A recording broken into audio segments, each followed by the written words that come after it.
자, 안녕하십니까. 지금 이제 문제풀이 지금 하고 있죠. 문제풀이 제8강 201페이지 한번 봅시다. 제6장의 적중 예상 문제. 자, 1번에 생활원회에 적합한 유리온실은 어떤 형태냐 이렇게 이야기를 했는데 생활원회다라고 한다면은 주로 좀 간단하게 그렇게 이제 대규모로 하는 게 아니니까 그죠? 그래서 간단하게 연구용으로 한다라든지 또는 소규모로 한다라든지 이럴 경우에는 주로 외지붕행이 많이 활용이 되고 있습니다. 외지붕행의 모양이 어떻게 생겼느냐? 194페이지 보면 그림이 다 나와 있죠. 194페이지 보면은 위쪽 지붕행이 아니고 이제 외지붕행입니다. 이게 외지붕형. 이 외지붕형이 한쪽으로만 지붕 형태를 가지고 있는 거죠. 그죠? 자, 그래서 생활원회에 적합한 유리온설은 외지붕형이다. 이렇게 보시면 되고요. 그 다음에 2번 문제, 시설 내부 공기 환경의 특징이라고 볼 수 없는 것은 했는데, 일단 이제 시설 내부에서 시설 재배를 한단 말이죠. 시설 재배를 하면은, 그 시설 내부에서 탄소 동화작용이 일어나게 되겠죠. 탄소 동화작용이 일어나면은 CO2를 식물의 기공을 통해서 받아들이고, 그 다음에 O2를 내놓습니다. 그죠? 그러니까 결과적으로 CO2의 농도가 아주 낮습니다. 그래서 이런 시설 재배를 할 때는 CO2 시비가 필요할 경우가 있다 이런 이야기죠. 그죠? 그래서 이런 경우 CO2 시비를 한다라고 한다면 인공적으로 CO2 농도를 높여줄 필요가 있는 것이다. 자, 그래서 이번에는 1번이 정답이죠. 그죠? 자, 그러면 3번에 시설원회의 중요성과 거리가 먼 것은 했는데, 시설원회의 경우에는 농한기, 노동력의 활용으로서 노동 생산성을 증가시킬 수 있다. 농한기에도 시설 재배 가능하니까. 그죠? 그 다음에 기업적 경영과 계획 생산 출하로 상업적 경영이 가능하다. 그래서 계획 출하가 가능한 거죠. 시설 재배를 통해서. 그리고 주는 재배가 가능하다. 1년 내도록 재배해서 신선한 채소를 공급할 수가 있다. 이렇게 볼 수가 있습니다. 그러나 이제 생산 설비에 들어가는 비용이 좀 많이 든다라고 하는 게 이제 문제점이라고 볼 수가 있겠죠. 그래서 저렴한 생산 설비가 아니라 생산 설비가 많이 들어서 결과적으로 순수익이 줄어들 수도 있을 것이다 라고 하는 겁니다. 그래서 4번이 정답이다 이렇게 볼 수가 있겠죠. 자, 그 다음에 4번에 우리나라 시설 재배 면적 중 가장 많은 재배 면적. 우리나라의 경우에는 이제 시설 재배다라고 할 때 가장 많이 하는 게 포도입니다. 포도. 그리고 포도, 배, 사과 이런 이제 과채류를 많이 재배를 하고 있고요. 그 다음에 이제 엽채류, 건채류 아주 좀 적은 면적으로 쓰고 있는 게 조미류 채소, 조미채소류 이렇게 되겠습니다. 그래서 과채류가 가장 많죠. 3번이 정답입니다. 그 다음에 5번에 우리나라 가장 많이 보급되어 있는 시설 형태. 이거는 이제 여러분들이 비닐하우스 같은 거 쭉 보시면 대충 아시겠지만 둥근 지붕행이 제일 많습니다. 그죠? 둥근 지붕행이 제일 많다. 그래서 이렇게 둥근 지붕행이 제일 많다. 이렇게 먼저 보시면 되겠고요. 자, 6번에 아치행 하우스에 관한 내용 중 잘못된 것은, 그래, 아치행의 경우에는 지붕이 일단 곡선이기 때문에 자재비가 적게 들고 간단하게 지을 수 있는 그런 장점이 있습니다. 그리고 이동이 용이하죠. 그리고 광선이 고르게 투과하는 또 이런 이점이 있습니다. 그리고 상부에 물방울이 생겨서 좀 습도가 많이 다습해질 그럴 우려도 있다. 그리고 환기 같은 경우에는 천창 환기를 하지 않으면 환기 능률이 상당히 좀 떨어지는 그런 문제점도 있다. 이렇게 볼 수가 있습니다. 그래서 광선은 시설 내 광분포가 균일하다라는 장점은 있고요. 습도는 다습해질 수가 있고 환기가 잘 안 되는 이런 문제점도 있습니다. 그래서 1번, 3번, 4번은 맞는 말이고 2번이 잘못된 것이다. 자, 그럼 7번 시설 내부 온도 환경의 가장 큰 특징은 이렇는데 시설 내부의 온도 환경이다라고 했는데요. 우선 일교차가 시설이 아닌 노지에 비해서 상당히 좀 큰 것이 특징입니다. 그래서 일교차가 큽니다. 그리고 시설 내에서는 하루 중에 최고 온도와 최저 온도, 다시 말하면 주야간의 온도 격차가 아주 큽니다. 주야간의 온도 격차가 큽니다.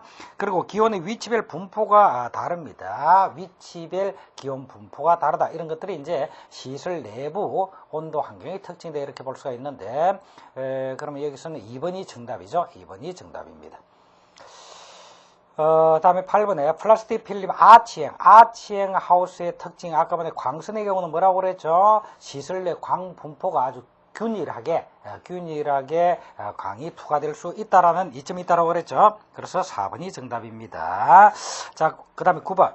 다음 중 피복자재의 구비 조건으로 잘못된 것들했는데 피복자재 피복이란 덮어준다 이 말이지. 덮어주는 자재로서의 구비 조건으로 잘못된 건 했는데 이런 피복자재의 구비 조건은 우선 저렴해야 경제적이겠죠. 그리고 높은 광투과율을 지녀야 합니다. 그래서 광투과성이 좋아야 됩니다. 투과성이 좋아야 되고요. 그 다음에 열 전도율이 높을수록 좋다라고 했는데 열 전도율이 오히려 낮을수록 보온력이 좋기 때문에 열 전도율은 낮은 게 좋습니다. 열 전도율이 높으면은 보온력이 떨어집니다. 그래서 열 전도율이 낮을수록 보온력이 높아져서 좋다. 자, 그 다음에 내구성이 크고 팽창 및 수축이 적어야 될 것이다. 이렇게 볼 수가 있죠. 그래서 3번이 정답이다. 그 다음에 10번에 염화 비닐 필름의 성질을 설명한 것으로서 적당하지 않은 것을 내렸는데 염화 비닐 필름은 광선 투과성이 아주 좋은 게 특징입니다. 그래서 염화 비닐 필름 하면은 여러분들이 기억 속에 딱 그냥 떠올릴 것은 광선 투과율이 좋다 이렇게 기억을 하셔야 됩니다. 그런데 여기 보기 보니까 광선 투과율이 낮다. 이래서 4번에 이렇게 되어 있죠. 그래서 4번이 정답이다 이렇게 볼 수가 있습니다. 자, 그다음에 11번에 온실의 피복자재로 유리를 이용할 때의 장점으로 틀린 것을 냈는데, 자, 온실에서 덮어주는 자재로서 피복자재로 유리를 이용한다. 유리를 이용한다. 그러면은 유리 온실의 경우는 일반적으로 내구성이 좋습니다. 그 다음에 불연성, 불에 타지 않는 이점이 있습니다. 그리고 보온성이 좋습니다. 그리고 내충격성 했는데 내충격성은 약하다. 다시 말하면 유리 같은 경우 충격이 약합니다. 잘못하면 충격으로 인해서 깨질 수가 있죠. 그래서 내충격성이 내자는 견딜 내자 이 말이죠. 그죠? 그래서 내충격성이 장점이다 해서 틀렸다. 충격성이 약합니다. 그래서 4번이 정답입니다. 자, 그러면 12번 우리나라에서 가장 많이 쓰는 온실의 피복제는 뭐냐? 온실 피복제로 가장 많이 쓰는 게 뭐냐면은 폴리에틸렌입니다. 그래서 폴리에틸렌이 우리나라에서는 온실의 피복제로 가장 많이 쓰고 있습니다. 자, 그런데 이런 폴리에틸렌의 경우는 광선의 투과율이 아주 좋습니다. 광선 투과율이 아주 좋고요. 그리고 좀 가격도 좀 저렴하고 이런 이점 때문에 이런 폴리에틸렌을 많이 쓰고 있다. 그래서 12번은 4번이 정답이다. 다음 13번. 시설 내 광환경의 특징이라 볼 수 없는 거. 이거 시설 내 광환경. 이거 아까 전에 한번 나왔죠? 자, 어디 있냐면 203페이지 7번 문제. 7번 문제 시설 내 온도 환경. 7번은 온도 환경에 대해서 나왔죠? 그 다음에 13번 얘기했는데 광환경이네요. 자, 시설 재배를 할 때 시설 내 광환경의 특징이라고 볼 수 없는 것을 냈는데 시설 내는 광질이 일반 노지와는 다릅니다. 그래서 이 폴리에틸렌이라든지 이런 것을 통해서 1차적으로 투과를 하기 때문에 광질이 노지와는 다르고 그 다음에 광량이 아무래도 1차 투과 과정을 거치기 때문에 좀 낮아지는 이런 특징이 있습니다. 그리고 위치별로 강도가 다 다르죠. 그죠?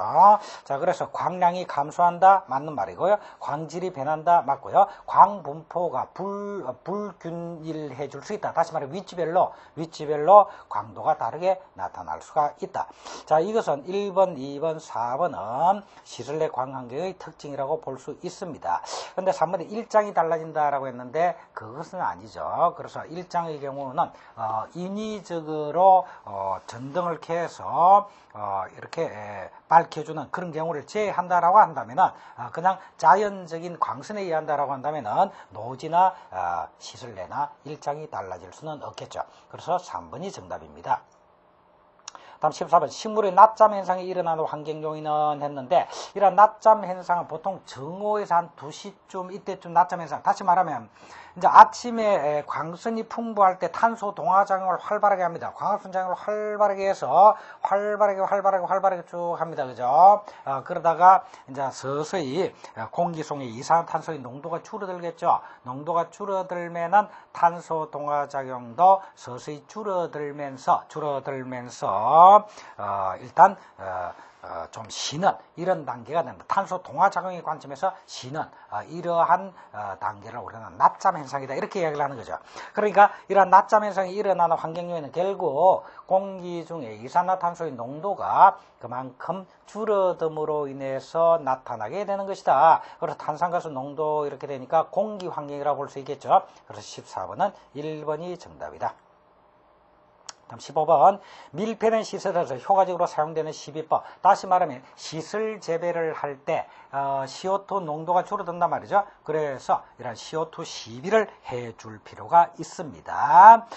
그래서 CO2 시비를 하는데 이런 CO2 시비는 일단 연면 시비를 한다. 그래 잎에다가 시비하는 게 일반적이다. 이렇게 볼 수가 있습니다. 자, 그런데 일단은 시비법은 탄산가스 시비를 해줄 필요가 있을 것이다. 그래서 2번이 정답이고요. 다음 16번 시설 내의 환경에서 가장 중요하게 취급되는 인자는 시설 내에서는 역시 온도 환경이 제일 중요합니다. 그래서 1번이 정답이고요. 온도가 식물의 생육 환경 중에서 아주 중요한 그러한 환경이기 때문에 이런 온도 조절을 잘 해줄 필요가 있다. 다음 17번 시설 내 온도 환경의 특성이라고 볼 수 없는 것은 했는데 이건 아까 보면 나왔죠. 일변화가 노지에 비해서 크다. 그 다음에 일교차가 크다. 하루 중 온도 교차, 이게 일교차죠. 크다. 그 다음에 시설 내의 온도 분포는 위치별로 차이가 없다라는 게 아니라 시설 내에서는 위치별로 차이가 큽니다. 그죠? 그 다음에 시설 내 지온은 외부의 지온보다 높은 것이 특징이다. 이렇게 볼 수가 있고, 그리고 17번은 3번이 정답이다. 이렇게 볼 수가 있죠. 자, 그럼 18번 한번 봅시다. 다음 중 시설 내 토양 수분의 특이성과 관계없는 것은 했는데, 자, 밑에 해설 먼저 보면 수분 환경이다라고 한다면은 토양 수분과 공중 습도 두 가지 측면에서 관리가 되어야 될 것이다. 다시 말하면 수분이다 하면은 토양 내부에 공극이 있죠. 자, 이 토양 내부에 공극이 있단 말이야. 입단 구조가 이렇게 되어 있으면 여기 이제 공극이 있다 이런 얘기죠. 자, 이런 공극, 이 공극 중에서 대공극, 주로 이 대공극에는 공기가 차 있는 게 일반적이다. 이게 이제 토양 공기입니다. 그죠? 그래서 토양 공기. 자, 여기서 공기 환경이다라고 한다면 이런 토양 공기고, 그 다음에 수분 환경이라고 그랬죠. 그러면 여기 이제 소공극이 있습니다. 이 소공극, 요 안에 있는 입단 구조를 이루고 있는 요 안에 요 소공극, 이런 조그만 소공극. 자, 이런 소공극 속에는 토양의 수분, 그 중에서도 모관수가 주로 들어있죠. 그래서 토양에 수분이 있다.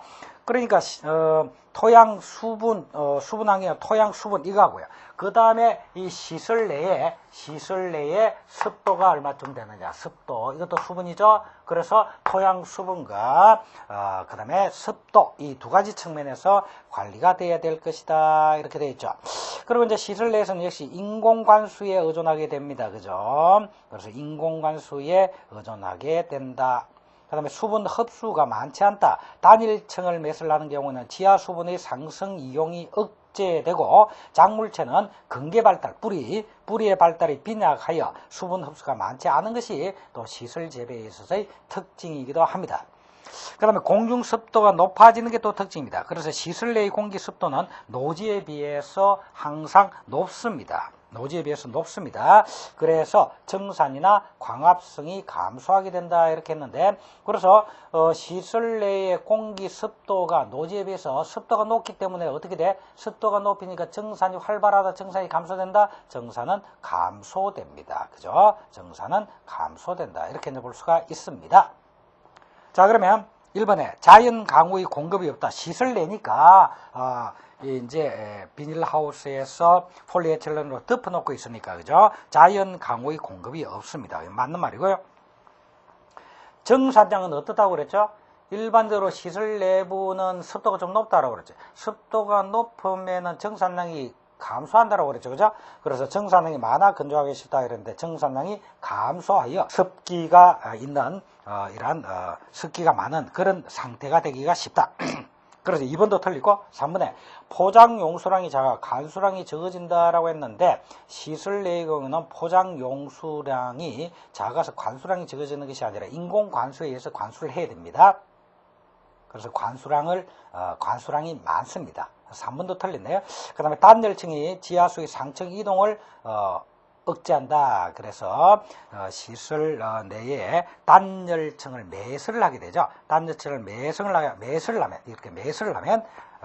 하면 지하의 수분이 이렇게 상승하기가 힘들어진다. 이것도 맞는 말이네. 그래서 2번, 3번 두 개가 정답입니다. 18번은 2번, 3번 두 개가 정답이다. 다음 19번에 양액 재배 효과가 아닌 것은 했는데 양액으로 재배를 하면 별도로 관수를 해줄 필요가 없죠. 수갱 재배니까. 그 다음에 비배 관리가 자동화될 수가 있다라는 것이고 청정 재배의 효과가 있다 이런 얘기입니다. 그래서 비료 그 영양분이 있는 액으로서 바로 재배를 하고 있기 때문에 비료를 별도로 첨부해 줘야 된다라고 하는 것은 그렇게 특별히 관리에 주의를 쓸 필요가 없고 양액 속에 적당한 함량을 사용하면 됩니다. 그죠?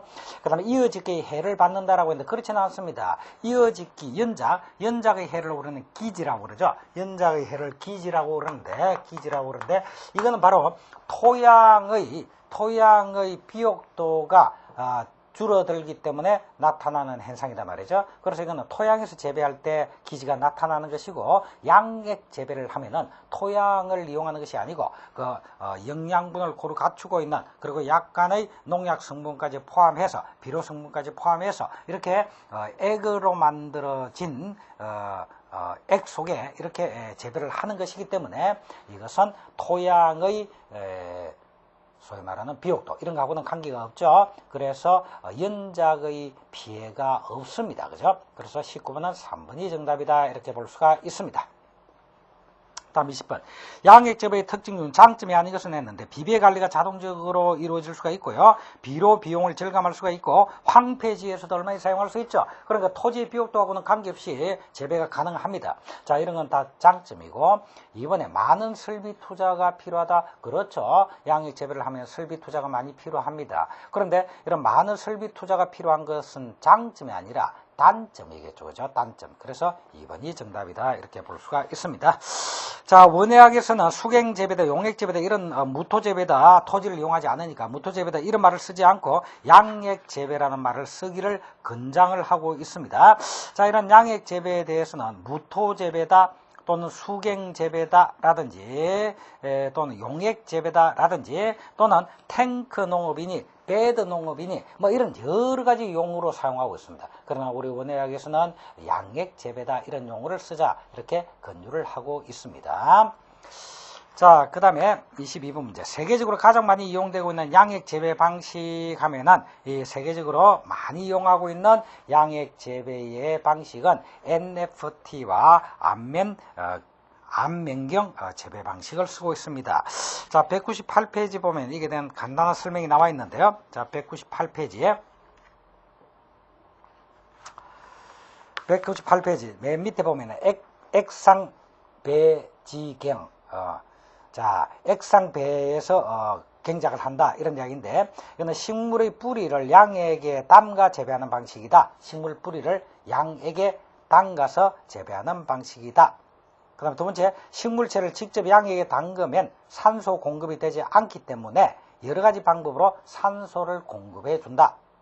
그 다음에 세 번째로, 뿌리를 공중에 노출시키고 양액을 분무해 주기도 하고 뿌리의 반만 양액에 담기기도 합니다. 뿌리의 반만 양액에 담기기도 하고 아예 뿌리를 공중에 노출시키고 양액을 분무기로 뿌려준다. 분무해 주는 그런 방법도 있다.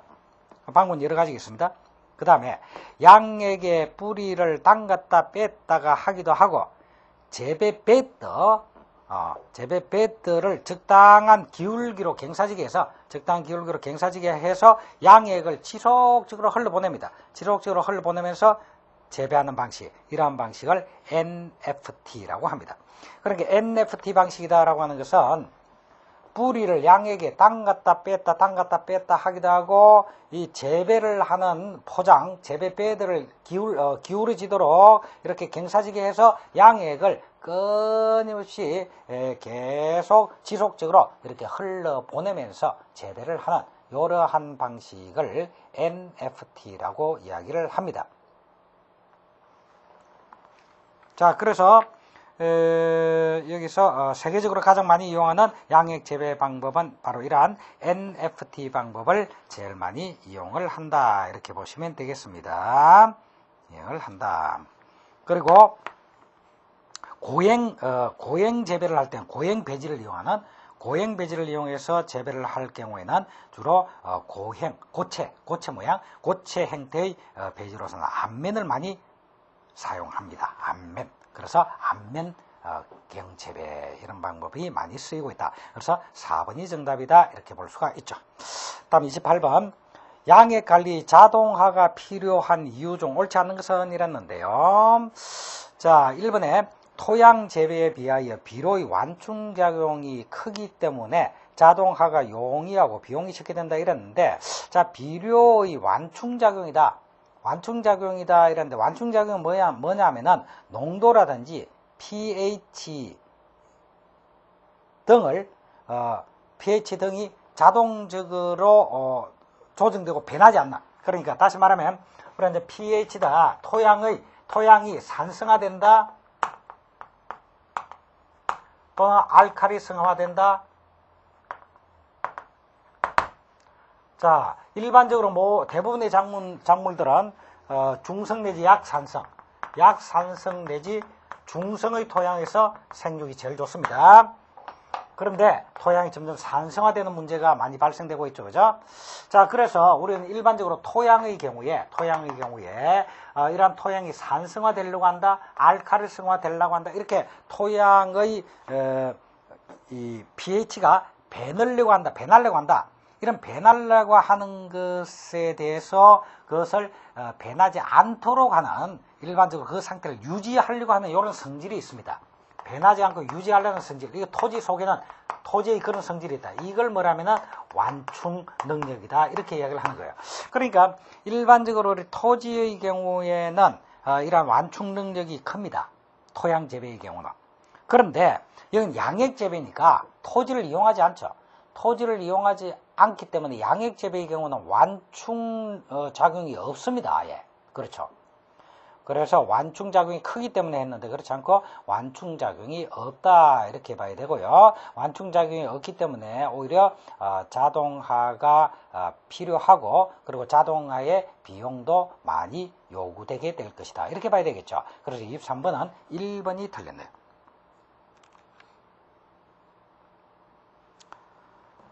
자, 그 다음에 24번에 다음 중 NFT에 대한 설명으로 잘못된 것이랬죠. 그래, NFT는 이건 양액 재배였죠. 양액 재배였는데 그 배지의 경사도를 조금 기울게 해놓고 끊임없이 양액을 흘러내리도록 하는 이런 방법이죠. 그러니까 고행 배지 방법이 아니죠. 고행이다라고 하는 것은 이제 고체의 배지를 이용하는 것인데, 이거는 앞면을 주로 많이 이용한다라고 그랬죠. 그죠? 그래서 잘못된 거 됐으니까 1번이 잘못되었다. 그리고 이제 경사도는 보통 100분의 1 정도의 경사도 이걸 필요로 하고 조금씩 양액을 흘러내리고 삼각형의 필름 배들을 많이 이용합니다. 자, 그래서 24번은 1번이 정답이고요. 25번 양액이 갖추어야 할 조건으로 옳지 않은 거 됐는데, 1번에 뿌리에서 흡수하기 쉬운 형태로 물에 용해된 이온 상태여야 뿌리를 통해서 흡수가 잘 이루어지겠죠. 그래, 그게 필요하고, 식물에 유효한 이온을 함유하고 있지 않아야지, 해가 되는 이온을 함유하고 있지 않을 게 좋죠. 그 다음에 용액의 pH 범위는 5.5에서 6.5 정도. 그러니까 5.5에서 6.5 약산성이죠. 약산성이 좋습니다. 약산성 내지 중성. 이게 제일 좋으니까. 자, 그다음에 4번에 재배 기간 동안 농도, 무기원소 간의 비율 등이 변화할 것 하는 것이 아니고 가능한 한 변화하지 않도록 하는 게 좋죠. 다시 말하면 우리 토지의 경우에 완충 능력이 있지만은 이런 양액 재배의 경우에는 완충 능력을 기대할 수 없기 때문에 가능한 한 이러한 변화가 없도록 인위적으로 조절을 해줄 필요가 있는 거죠. 그죠? 그래서 인위적으로 무기원소 간의 비율이라든지 농도라든지 pH 등이 변하지 않도록 해주는 것이 좋습니다. 그래서 25번은 4번이 정답입니다. 다음 26번. 식물공장의 단점이 아닌 것은 이랬는데, 자, 우리 이제 식물공장이다. 자, 밑에 요약 정리가 잘 되어 있으니까 쭉 한번 읽으면서 정리해 봅시다.